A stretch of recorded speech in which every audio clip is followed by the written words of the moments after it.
Buenas noches, estamos una vez más en el programa Joyas Eternas compartiendo la segunda parte del tema de la unidad. Está con nosotros nuevamente el pastor Hernando Mejía. Buenas noches, hermano Nando. Hola, Katy, buenas noches. Dios te bendiga y qué gusto volver a estar con nuestros televidentes. Esperamos que este tema sea de mucha bendición. Claro que sí. Vamos a continuar con unas preguntas que quedaron inconclusas el día de ayer. Empezando de lleno el tema, estábamos hablando de la unidad acerca de la familia.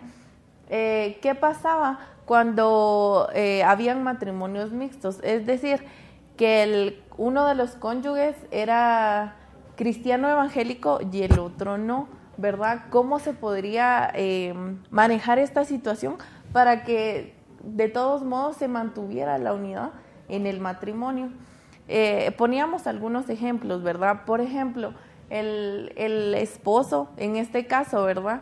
Le dice a la esposa, mira, hoy no vas a la iglesia, hoy te quedas en casa conmigo, quiero compartir este domingo, por ejemplo, este domingo contigo, quiero salir, pasear. Y resulta que ese día, ¿verdad? La esposa amaneció con el deseo de su corazón de ir y buscar al Señor, de ir y servirle. ¿Cómo se podría manejar esta situación, verdad?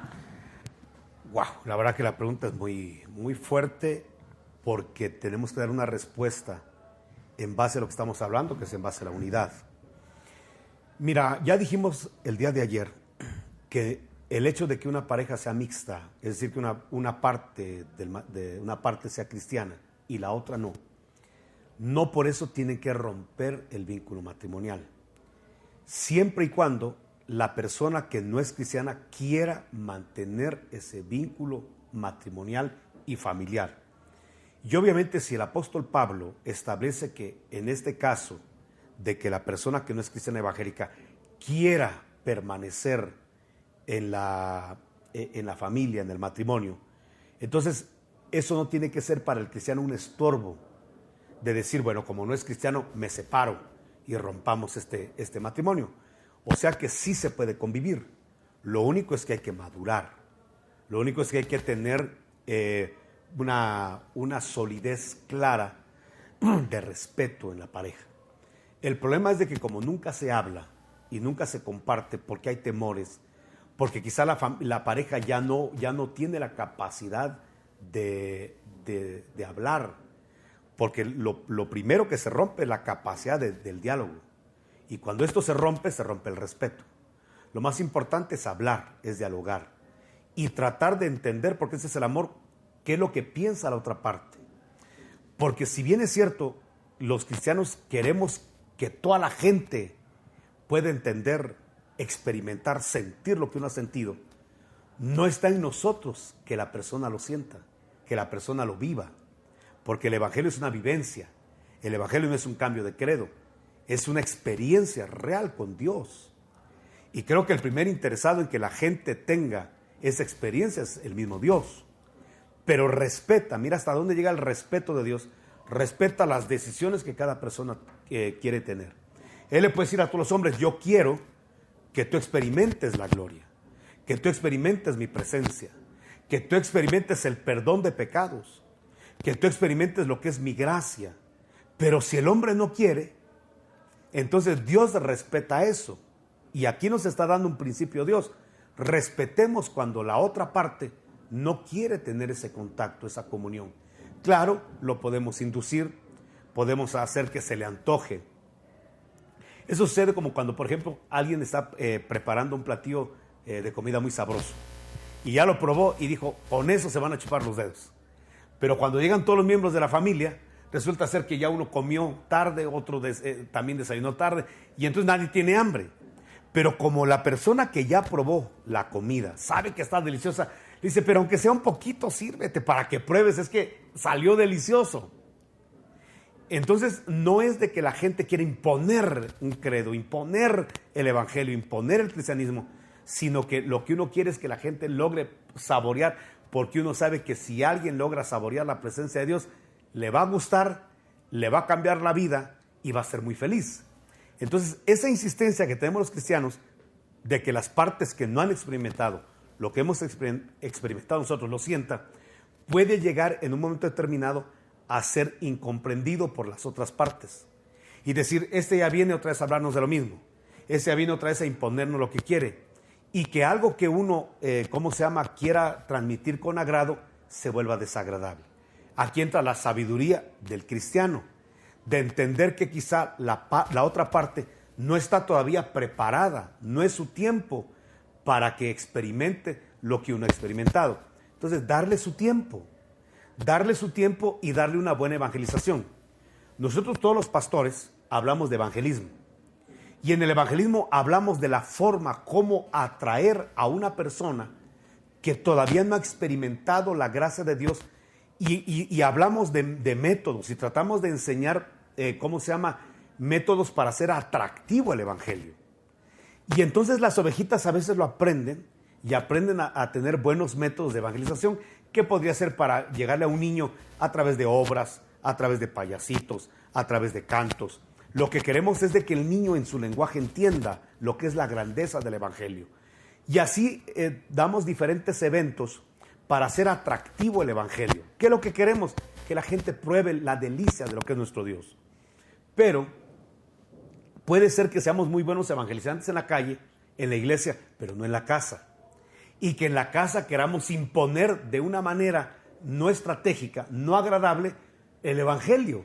Y entonces, en vez de hacerlo atractivo, lo hacemos repelente. Entonces ya viene la otra parte que no es cristiana, que no entiende lo que su pareja está viviendo, y dice, ya vas a hablar otra vez de la Biblia, ya vas a sacar otra vez la Biblia, ya vas a sacar otra vez lo de tu iglesia. Y entonces cansa, fastidia, fatiga, y en vez de hacer atractivo el evangelio, lo hace repelente.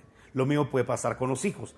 Los hijos no entienden que papá y mamá se convirtieron, que tuvieron una experiencia preciosa con el Señor, que de hoy en adelante se convirtió en el amor de su vida y que ahora quieren vivir los principios de la palabra. Pero a lo mejor el hijo no está interesado, ya tenía otra forma de vida, otro rol de vida, la misma familia.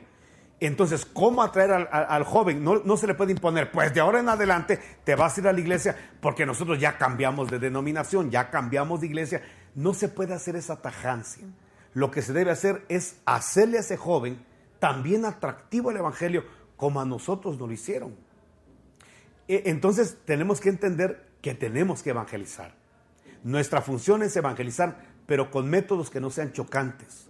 Métodos que no sean, mira tu religión lo que hace, ustedes son unos idólatras, son unos ocultistas, son unos... de esa manera jamás vamos a poder llegar a nadie. Tenemos que llegar a través del respeto y tener la paciencia de esperar a que la otra parte se convierta, a que se le cree la necesidad de buscar a Dios. Y un día va a llegar al Dios que hemos experimentado nosotros, que es un Dios de amor, de gracia, de misericordia, de perdón, de apoyo, de poder, de transformación, de cambio, y entonces se va a convertir. Pero tenemos que entender que en el proceso en que ella se va a convertir, él se va a convertir, pueden pasar algunas cosas que no van a ser agradables. Puede haber choques, pueden haber limitaciones como las que tú estás exponiendo, y entonces la pregunta es, ¿y ahí qué se hace? Si queremos hacer una buena evangelización, evitemos el choque, pero tampoco vendamos la verdad. Una cosa es evitar un choque con mi pareja y otra cosa es que yo ya ceda a lo que realmente sé que va a ser desagradable al Dios del cielo. Una cosa es que yo en un momento determinado pueda, con tal de ganarte para Cristo, ceder. Hoy no voy a la iglesia porque tú quieres una convivencia familiar, etcétera, etcétera. Está bien, hagámosla, pero tampoco que se vuelva ya de todos los días. Entonces aquí es donde la pareja tiene que hablar, Katy, porque lo mejor es hablar. Mira, yo ya estoy viviendo esto y esto. ¿Lo entiendes? A lo mejor sí, a lo mejor medio lo entiendo, a lo mejor no lo entiendo. Pero quiero que me respetes porque es lo que estoy viviendo. En lo que estoy viviendo no te estoy faltando el respeto a ti. Al contrario, voy a tratar de ser mejor esposa, mejor esposo, porque es lo que el Evangelio me enseña. Voy a aprender a ser mejor madre, mejor padre, porque es lo que el Evangelio me enseña. Voy a aprender a ser un mejor ciudadano, un mejor empresario, un mejor trabajador, un mejor jefe, porque es lo que el Evangelio me enseña. Voy a tratar de rectificar todas aquellas cosas que incluso a ti te han molestado de años y que yo en mi capricho, en mi berrinche, ni quise cambiar, pero hoy entiendo en Cristo Jesús que puedo hacerlo, que tengo la fuerza del Espíritu para hacerlo. Entonces, que la gente vea que realmente conviene que mi pareja vaya a la iglesia, conviene que mi hijo vaya a la iglesia. Pero si realmente la gente va a la iglesia, pero no hay cambios, ¿en dónde está la conveniencia? Entonces la gente dice, mi mujer va a la iglesia, o mi marido va a la iglesia, mi hijo va a la iglesia, pero lejos de haber cambios de bendición en la casa, ahora resulta peor. Ser que hasta está peor. Porque ahora viene a regañarnos, porque ahora viene a decirnos que todo lo que hacemos es del diablo y que nos vamos a ir al infierno, todos estamos en esta casa, solo porque nosotros no queremos lo que él cree. Bueno, cuando nosotros no tenemos buenos métodos, para empezar vamos a hacer repelente el evangelio, vamos a vacunar a la gente en contra del evangelio. 1, 2, hay que hablar, Katy, hay que platicar. Estos son mis horarios. Yo suplico, pido, porque me estoy enamorando de Dios, que por favor me den estos espacios para ir a congregarme. Y es más, quieren acompañarme, acompáñenme, les va a gustar, les va a fascinar. Pero si no, por lo menos denme el espacio de yo poder ir. Y ahí creo que cuando uno platica, habla y hace una plática agradable y justifica la razón por la cual tienen que permitirme, incluso apóyenme para que vaya a la iglesia, y si en algún momento determinado aflojo, porque a veces pasa eso, aflojo por problemas que hay en la iglesia, por problemas personales, por problemas familiares, como que uno afloja el paso, pues apóyenme, porque se dan cuenta que a mí ir a la iglesia, a tener comunión con mi Señor, me está bendiciendo y me está beneficiando y trae beneficios a la familia y trae beneficios a la empresa. Cuando nosotros justificamos bien esto, entonces a lo mejor el hombre acérrimo, el hombre que contradice, pueda cambiar la actitud. Y desde luego el doblar rodillas. ¿Cuántos testimonios no hemos tenido de gente que se les ha impedido ir a la iglesia, que se les ha impedido buscar a Dios, pero doblan rodillas, interceden por el hombre, la mujer que hasta se burla del evangelio y lo contradice y habla mal de los pastores y que de los diezmos y todo? De repente son los más diezmadores ahora, son los que no se pierden ningún culto, pero esas batallas se ganaron de rodillas y tenemos que entender que la mayoría de batallas, más que con la boca, las ganamos con rodillas, intercediendo, clamando, pidiendo. ¿Cuántos testimonios hemos oído, Katy, de mujeres que de repente van y hasta imponen las manos en otra habitación orando por la pareja y Señor, tócalo, Señor, cámbialo?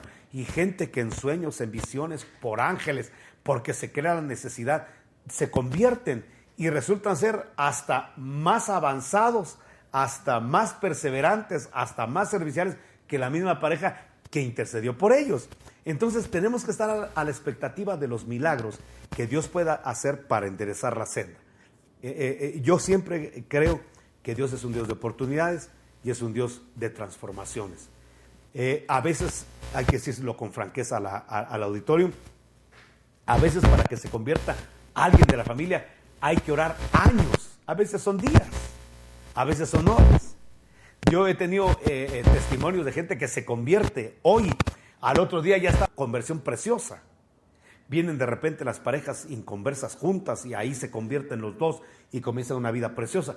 Pero hay testimonios de gente que tuvo que haber esperado años para la conversión de su pareja, pero clamando, perseverando y creyéndole a Dios que le acercó una palabra de promesa que le dice, tu pareja se va a convertir.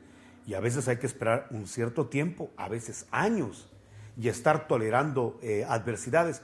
Pero los creyentes, cuando ya ven convertida a su pareja, dicen que no perdieron el tiempo. El común denominador es, durante todo el tiempo que se oponía a que yo perseverara, a que yo buscara a Dios, a que le sirviera, en ese tiempo crecí como cristiano, crecí en mi experiencia, que ahora hasta predico la palabra, ahora hasta le sirvo, y esa oposición sirvió de formación para que la persona que se veía adversada, se veía contradecida, ahora creció, maduró y es una persona que despunta en el evangelio.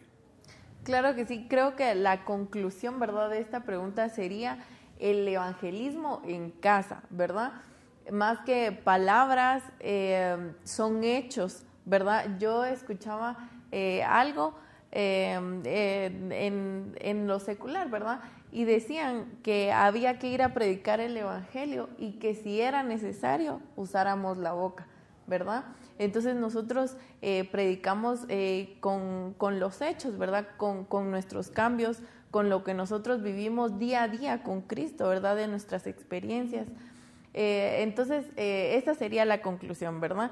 Evangelizar o dar a conocer el amor de Cristo a través de nuestros actos, a través de lo que nosotros vivimos con Cristo, ¿verdad? De nuestras experiencias y más que reflejado en nosotros, ¿verdad? Recuerdo un estudio donde decía que el Evangelio, el tener a Cristo, es como un embarazo. No hay necesidad de estarlo contando, de estarlo divulgando, ¿verdad? Simplemente se nota. Entonces las personas que tenemos a Cristo en nuestro corazón se tiene que notar que hay algo diferente en nosotros y eso diferente es Jesucristo, ¿verdad? No sé si me permites ahondar un poquito más en esto, ya que nos metimos casi al tema del evangelismo, para poder ganar miembros de la familia que no son cristianos. Mira, yo estoy muy claro que para poder entender la Biblia necesitamos la revelación del Espíritu Santo. Tú le puedes dar al mejor, ¿qué te digo?, hombre científico y maestro catedrático de Harvard, una Biblia, para que la entienda y para que la interprete. Y definitivamente te la va a devolver y te va a decir, Katy, no entiendo absolutamente nada. Entiendo de principios de economía, de principios de física, de química, pero de este libro no entiendo nada. Porque tenemos claro que el mismo Apocalipsis dice que la Biblia, o sea, el rollo que está en las manos del Padre, es un libro que está sellado. Y si está sellado, no lo puedes abrir tú. Y se probó que ángeles, ancianos y seres vivientes trataran de abrir ese libro, ver su contenido, y no se puede, porque para poder adentrarse a la Biblia necesita la revelación del Espíritu Santo. Es un libro cerrado para el inconverso, digámoslo de esta manera, como lo fue para ti, como lo fue para mí en su momento. Yo me acuerdo que un día aquí yo quise estudiar Apocalipsis porque alguien me dijo por ahí que ahí hablaba del anticristo y de no sé qué, y como nos reuníamos en el parque de la colonia para contar leyendas y transmitirnos miedo, ministrarnos miedo, entonces alguien me dijo, pues lea Apocalipsis, vas a encontrar ahí cosas del anticristo. Yo dije, voy a leerlo para contarle aquí a mis cuates alguna situación que les dé terror y miedo. La verdad que leí los 22 capítulos de Apocalipsis y no entendí absolutamente nada, no encontré nada del anticristo, no encontré nada. Bueno, hoy en día ya lo encuentro, hoy en día las cosas han cambiado, pero yo soy un hombre nacido nuevo con revelación del Espíritu, como todos los creyentes que hemos tenido una experiencia con el Señor. Pero en el momento de que yo no tuve a Cristo en el corazón, leí los 22 capítulos y no entendí absolutamente nada.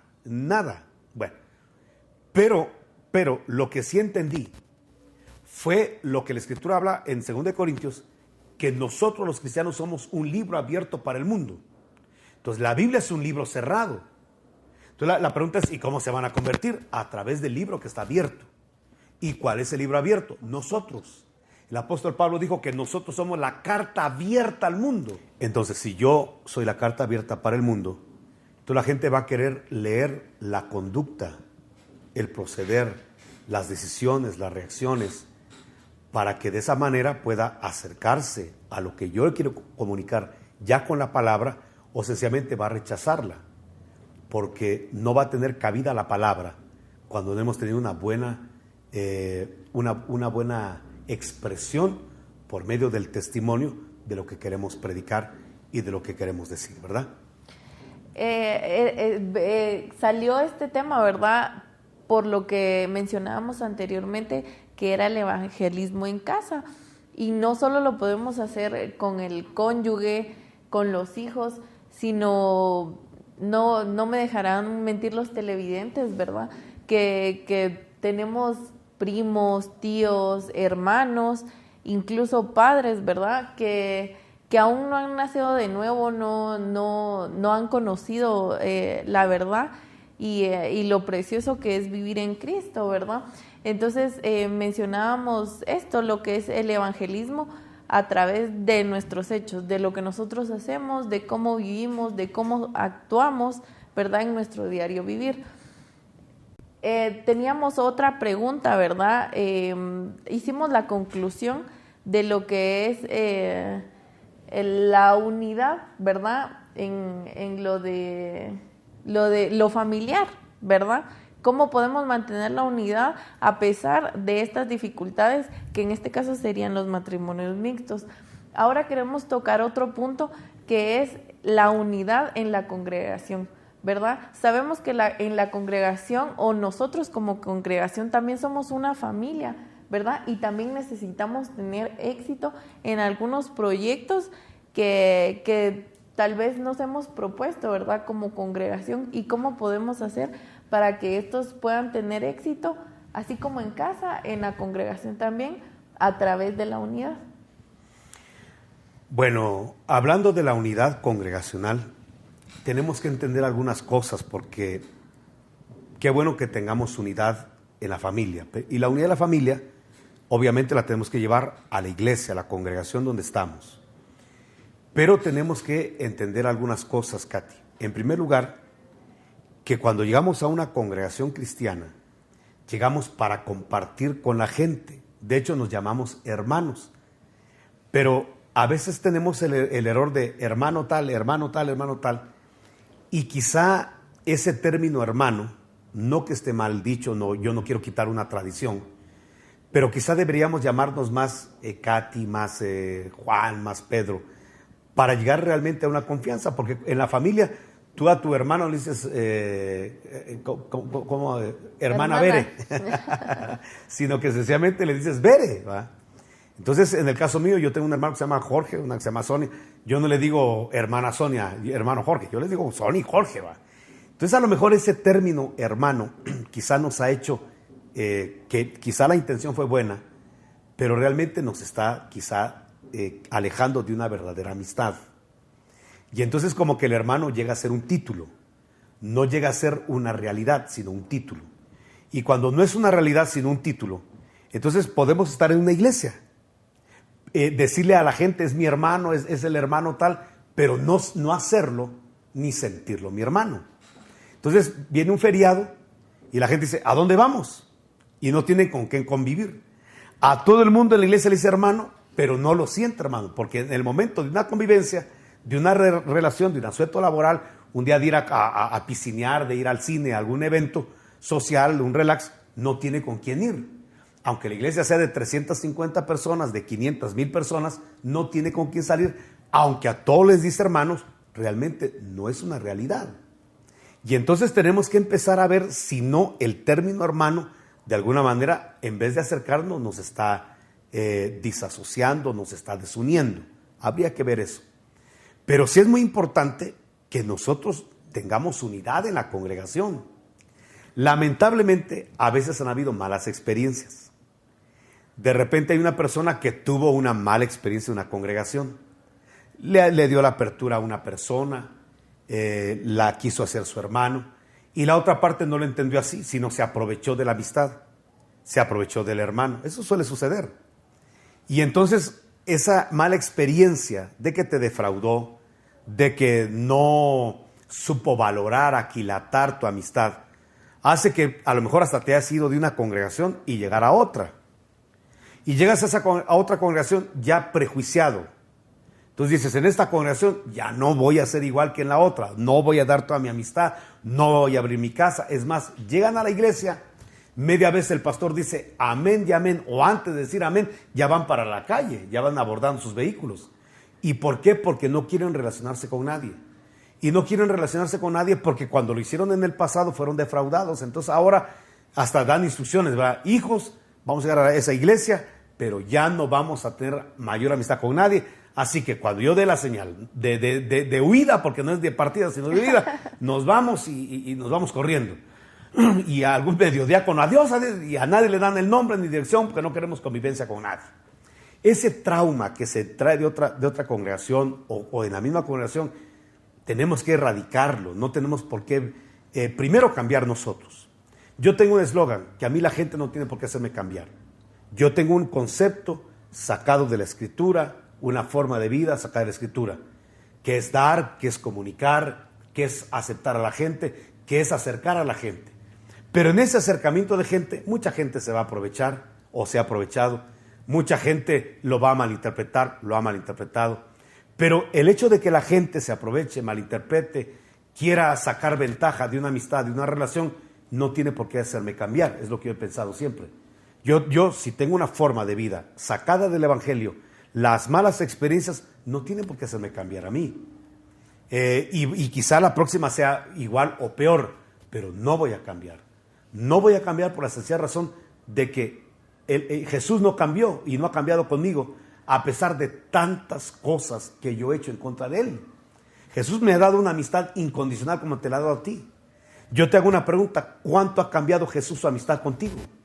¿Cuándo Jesucristo ha cambiado su amistad conmigo? Y la verdad que no la ha cambiado. Sigue siendo el mismo. Sigue siendo el mismo, que cada mañana da su misericordia, que todos los días te da un paisaje nuevo, diferente, para que lo disfrutes, que te permite la vida para que tengas alegría y gozo, porque este es el día que hizo Jehová, día de alegría y de gozo. Es el mismo Jesucristo que si estoy triste me acompaña, me consuela, que si estoy enfermo me sana o me da los medios para que pueda sanar. Es el mismo incondicional. Y la Biblia nos llama a que el mismo sentir que tuvo Cristo lo tengamos nosotros. Entonces, la gente no tiene por qué hacerte cambiar. Y las malas experiencias que tuviste congregacionales no tienen por qué hacerte cambiar en la iglesia. Tienes que seguir dando amistad y seguir dando amistad. Claro, todos los que damos amistad estamos expuestos a que de repente alguien nos defraude. ¿Pero y qué? En la amistad uno da sin esperar recibir nada a cambio. Qué rico cuando uno recibe con reciprocidad lo mismo. Qué rico cuando uno encuentra a una persona que tiene el mismo concepto de amistad, de amor, de armonía, de convivencia. Pero también vamos a entender que mucha gente no lo tiene. Pero eso no me va a hacer retraerme, hacerme una persona aislada del resto de la congregación. Al contrario, yo llegué a una congregación para apoyarla. Ese es el concepto que debo tener. Dios me lleva a esta iglesia porque yo tengo dones y talentos. Y la gente que está a mi alrededor se va a edificar y se va a bendecir con lo que yo tengo de Dios. Y la gente que está ahí también tengo que entender que me va a edificar con lo que tiene de Dios. Cuando entiendo que lo que yo tengo de Dios y lo que una persona tiene de Dios, no, puede haber un intercambio de edificación, un intercambio de bendiciones, podemos asociarnos en una congregación con toda facilidad y con toda bendición. No importa el carácter, no importa la forma de ser, lo importante es que vivamos juntos en armonía en una congregación. Pues ahí se empezaría lo que es la unidad, ¿verdad? Me llamaba mucho la atención algo que decía usted, que era acerca de la hermandad que nosotros tenemos que tener dentro de la congregación, ¿verdad? Me ponía a pensar, ¿verdad?, que es como en casa, ¿verdad? Nosotros tenemos nuestros hermanos, y no porque a veces, ¿verdad?, tengamos una pelea o no estemos de acuerdo en alguna situación, pues yo no puedo ir al RENAP en este caso y decir, quiten, él ya no es mi hermano, ¿verdad? Eso no se podría hacer. Entonces es igual en nuestra hermandad aquí con Cristo, ¿verdad? Cristo, sí. Entonces, para ir concluyendo, porque el tiempo se nos fue volando, ¿verdad? Entonces, alguna conclusión, ¿verdad?, de lo que es el tema de la unidad, brevemente, y para irnos despidiendo ya del programa. Bueno, mira, en conclusión, hemos hablado de que es un poder superlativo, grande, que si lo logramos ejecutar en la familia, en el matrimonio, en la congregación y en todos los campos donde nos desarrollamos, en lo profesional, con los compañeros de labor, vamos a tener familias, empresas, matrimonios más sólidos, porque repetimos, la unidad es un poder para poder ejecutar. Alguien por ahí lo dijo, ¿no?, en las calles, el pueblo unido jamás será vencido. Realmente es un concepto sacado de la Escritura. Un pueblo unido, una familia unida, un matrimonio unido va a vencer, va a saltar muros, va a poder derribar barreras y va a salir adelante. El problema es que muchas veces no logramos esa unidad. Bueno, que el Espíritu Santo nos dé la gracia, la sabiduría para tener esa unidad y llegar a propósitos y logros y metas sobresalientes en el Señor. Claro que sí.